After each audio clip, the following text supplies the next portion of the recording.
Artaban tenía el cabello rizo, barba espesa y los ojos de color almendra, con una gran nobleza en la mirada. Tenía 42 años cuando descubrió la estrella más brillante que jamás había surcado por los cielos. Artaban nació en la ciudad de Ur y era descendiente del profeta Abraham. Él había estudiado con el más grande sabio de nombre Nacor. Este le enseñó astronomía, medicina natural, astrología, la escritura cuneiforme y los textos cananeos. De estos últimos extrajo la profecía dejada por su ancestro Abraham, quien pronosticaba que el Mesías del mundo nacería en Belén de Judá.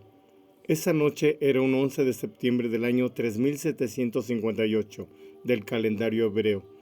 Al día siguiente envió la buena nueva a sus otros tres compañeros de oficio, Melchor, Gaspar y Baltasar, quienes también habían estudiado con Nacor y estaban enterados de la profecía del nacimiento del más maravilloso ser de luz, que sería el Rey del mundo y el Salvador de la humanidad, quien nacería según los pronósticos proféticos en un pueblo entre las montañas, justo una noche con la estrella más hermosa y poderosamente reluciente, cual ninguna, y tendría un rayo con un fulgor especial, destellando hacia el lugar exacto de su nacimiento. Acordaron los cuatro reunirse en la ciudad de Borsipa. Artaban llegó a despedirse de unos parientes en el monte Ushita y de ahí conseguir con ellos el mejor caballo de sangre árabe para el arduo viaje. Cuando se alejó del monte, justo al mediodía siguiente, Artaban observó en la distancia cómo una docena de ladrones asaltaban a un anciano que viajaba al lomo de un asno y le quitaban lo poco de valor que poseía, dejándolo golpeado hasta casi morir, sin tener ninguna compasión del mismo octogenario. La distancia era enorme y no alcanzó a llegar a tiempo para salvarlo de tan feroz ataque. Cuando la sombra de las montañas ocultaba ya el sol, el anciano temblaba. Cuando por fin llegó a tropel, Artaban desmontó y lo primero que hizo, abrigarlo y encender una fogata para devolverle el calor. Artaban traía consigo varias plantas y medicina para preparar desinfectante y ungüento, y así sanar las heridas del desafortunado viajero. A mitad de la noche, cuando el anciano dormía más tranquilo, Artaban estaba preocupado por el retraso de su viaje. Sería muy difícil alcanzar a sus condiscípulos, pero debía intentarlo. Al amanecer, subió al vetusco hombre a su caballo y lo llevó hasta el siguiente hostal que se encontraba a la orilla de la ciudad de Larsa. Ahí pagó el hospedaje y sus cuidados médicos al dueño del refugio, quien era un conocido desde la infancia. Le pagó con una perla que traía consigo y continuó su viaje. Cuando Artaban emprendió de nuevo, presionó con ahínco su caballo para recuperar el tiempo, pero ni la tremenda presión con la que forzó a su noble corcel sirvió de nada. Cuando arribó a Borsipa, ya habían partido los otros tres amigos. ¿Qué otro factor sucedió en ese entonces? Que Melchor había partido de Lagash, Gaspar de la ciudad de Uruk y Baltasar de la ciudad de Der, y la ciudad de Ur era la más alejada de las cuatro. Sin embargo, fue mayor el dolor al ver que, al forzar a su fiel equino, provocó que éste muriera justo al llegar a su destino. Artaban no logró reunirse a tiempo con sus compañeros, así que en esa ciudad compró camellos y provisiones para el arduo viaje que le esperaba, pues no existía un camino recto a Judea. El desierto sirio era un verdadero infierno cruzarle por la mitad. Debía rodear para poder escapar del fuego abrasador de las dunas. La siguiente ciudad en el camino fue Nippur, pues se debía abrazar la misma ruta que años atrás también siguió Abraham, camino a la tierra prometida, bordeando el río Éufrates. En Nippur se hospedó en el hostal más antiguo. Ahí salió a cenar, pues el apetito era raudo, por un plato de comida caliente hecha en casa. Un comerciante se sentó junto a la mesa de Artaban. En eso arribó una familia completa y pidieron de limosna comida, pues habían sido despojados de sus tierras por bandidos acadios. El hombre rico fingió no escucharlos y siguió comiendo.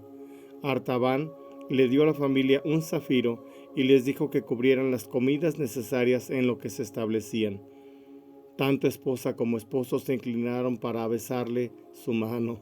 Él la retiró diciendo: no me lo agradezcan a mí, den las gracias al Dios de Abraham, mi amado antepasado, de quien heredé su fe. La siguiente ciudad fue la capital de Babilonia, pero no entró al centro del lugar. Había una casona donde hospedaban a los viajeros y sus caravanas, justo en el extremo sur de la ciudad. Pero a las puertas del sitio se hallaba un niño huérfano y ciego, pidiendo pan para comer, pero se encontraba sin ropa alguna.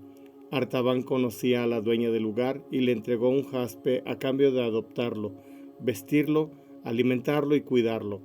Ahí se quedó a pernoctar mientras sus camellos descansaban en un granero.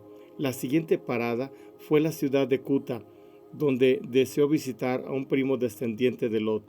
Solo descansó una noche y al amanecer emprendió de nuevo el viaje, pues seguía un tramo muy cansado de viajar, pues era necesario 20 días para arribar al siguiente punto, la ciudad de Mari. A mitad del trayecto se encontraba un oasis, sin embargo, se encontraba seco en ese momento. Pero una anciana y su nieto se encontraban ahí bajo la sombra de una palmera desde hacía 3 días, ya que confiados en encontrar agua sin esperar nulos resultados. La compasión de Artaban era infinita. Afortunadamente él había previsto esta situación porque sabía de este oasis en particular, que era errático en su providencia. Bajó de su camello y él mismo les dio de beber, pues ellos se encontraban al borde de la absoluta deshidratación. Ahí se quedó todo un día y una noche hasta ver que recuperaran sus fuerzas. Con el nuevo amanecer se despidió de la mujer y del niño, pues ellos iban hacia Acadia para refugiarse en la tierra de sus ancestros. Artaban les obsequió un rubí para que comenzaran una nueva vida. Ellos lloraron de profunda gratitud. El viaje hasta Belén duró 3 meses, sorteando tormentas de arena y un sol inclemente que mordía la humanidad. Pero más tiempo del esperado, Artaban no encontró al Redentor en el pesebre como era su misión. La divina familia había huido a Egipto para escapar de la amenaza de muerte de Herodes. Lo que encontró fue 250 soldados romanos comprados por el rey Títere, invadiendo casa por casa para pasar sus fieras espadas por cada menor de 2 años, en la más humilde de las aldeas de todo Israel. La primer mujer que se encontró en la entrada corrió hacia él suplicando que salvara a su niñito de 6 meses. Un soldado corría tras ella y el sabio actuó raudo. Le ofreció un brazalete de oro a cambio de perdonar la vida del bebé. El miliciano lo tomó en silencio y con un gesto de su rostro ordenó que se retiraran del pueblo.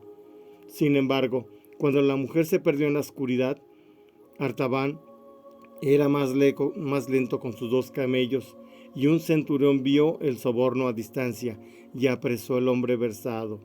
Lo sentenciaron a 33 años de la más cruel cárcel.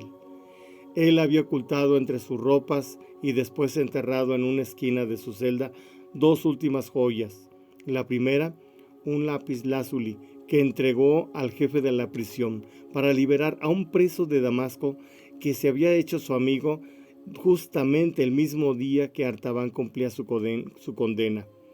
Y un diamante que la esperanza de liberar al Jesús el Cristo que no alcanzó en su pesebre, pero en el presente supo Artaban que los romanos lo habían flagelado para después llevarlo al suplicio de la cruz. Esa misma tarde, pero su edad y el duro castigo del encierro provocó que le habían hecho mucho más lento. Así que, apoyado en una rama como bastón, caminó lo más rápido que pudo. El mártir del Gólgota ya se encontraba arriba bajo una lluvia de latigazos y escupitajos entre la rabiosa montonera de soldados romanos, al último escalón del monte de la Calavera.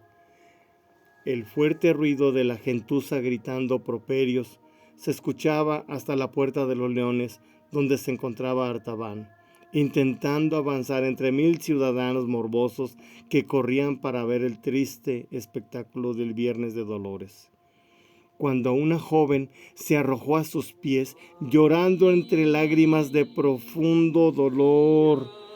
Con gran tristeza le dijo, gritando amargamente: «Ayúdeme, buen hombre, me quieren hacer esclava por un puño de monedas, nada más porque mi padre era albañil y murió cuando se desplomó la torre de Siloé, y no tengo quien pague mi rescate». En eso llegaron corriendo los guardias del rico que la quería vender y el vendedor de esclavos, y gritaron así: «¿Usted es familiar de esta mugrosa mujer?». Artaban giró su vista hacia la cima del Gólgota y su mar de gritos y golpes de martillo, y de nuevo observó la carita sucia de la mujercita enmarcada en grandes surcos de lágrimas que cruzaban sus mejillas, e imaginó a la hija que nunca tuvo, por consagrarse a la Academia de los Sabios desde niño.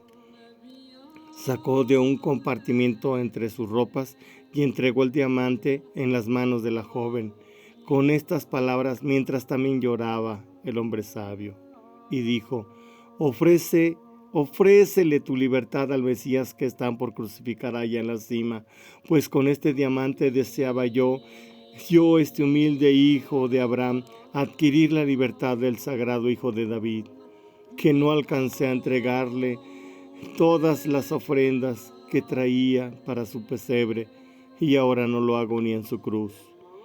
Y ella quedó en libertad. Sin embargo, 33 años de cárcel y duro castigo cobró su factura, y 3 días más tarde Artaban moría en una pensión para ancianos en el lado norte de la Ciudad Santa. Justo cuando exhaló, vio al Hijo de Dios abriéndole los brazos. «Señor», dijo Artaban, «te fallé, no pude llegar a tu nacimiento, ni alcancé a llegar para pagar tu libertad». Mi amado Artaban, señaló Jesús con una mirada llena de amor, «cuando al más pequeño de mis hijos tuvo hambre, tú le diste de comer. Cuando el más pequeño de mis hijos tuvo sed, tú le diste agua. Cuando el más pequeño de mis hijos estuvo desnudo, tú lo vestiste. Cuando el más pequeño de mis hijos estuvo preso, tú lo liberaste. Estuvo enfermo el más pequeño de mis hijos y tú lo sanaste. Eso mismo hiciste tú por mí sin que te dieras cuenta. Así que tú serás de los primeros que entrarán conmigo en el paraíso de mi Padre que es todo misericordia y que es todo amor».